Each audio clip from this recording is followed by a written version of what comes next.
नमस्ते, मेरा नाम डॉक्टर ऐश्वर्या महेश्वरी है। मैं द केयरिंग टच क्लिनिक में प्रोस्थेडोंटिस्ट हूँ। तो आज हम बात करेंगे एक बहुत ही कॉमनली यूज्ड रिप्लेसमेंट ऑप्शन की, जिसको हम पार्शियल डेंचर्स कहते हैं। ये एक तरीके की ट्रांजिशन प्रोस्थेसिस भी होती है। जब आप अपने दांत खो रहे होते हैं धीरे धीरे करके, तो उस टाइम में हम एडजस्ट कराने के लिए ये प्रोस्थेसिस पेशेंट को सजेस्ट करते हैं, जब तक कि उनका कोई और फिक्स्ड या पक्का इम्प्लांट का ट्रीटमेंट नहीं स्टार्ट हो सकता है। तो इसमें दो तरीके के प्रोस्थेसिस होते हैं हमारे पास। एक होता है जो आपका ट्रेडिशनल पार्शियल डेंचर होता है, जो प्लास्टिक का होता है और उसमें ये मेटल वायर्स होते हैं, जो आपके मुंह में जो दांत हैं उनके सपोर्ट से बैठा जाता है। दूसरा जो आजकल नया तरीके का मटेरियल आया है, इसको हम फ्लेक्सी डेंचर्स कहते हैं। अगर आप इसे देखेंगे तो ये काफ़ी फ्लेक्सिबल होते हैं। ये रबर बेस्ड मटेरियल के बने होते हैं और इसमें जो मेटल के वायर्स हैं उन्हें हटा दिया गया है।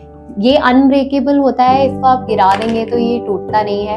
ठीक है, ये एडजस्ट करने में पेशेंट को आसान रहता है, क्योंकि इसकी थिकनेस जो होती है वो ट्रेडिशनल पार्शियल डेंचर से कम होती है। ये पतला होता है, ठीक है। लेकिन जहाँ पे हमें पता है कि हमारे पेशेंट बहुत अच्छी हाइजीन मेंटेन कर सकते हैं, वहाँ पे हम ये डेंचर सजेस्ट करते हैं, क्योंकि इसको साफ रखना थोड़ा मुश्किल होता है अगर आप हाइजीन मेंटेन नहीं कर रहे हैं।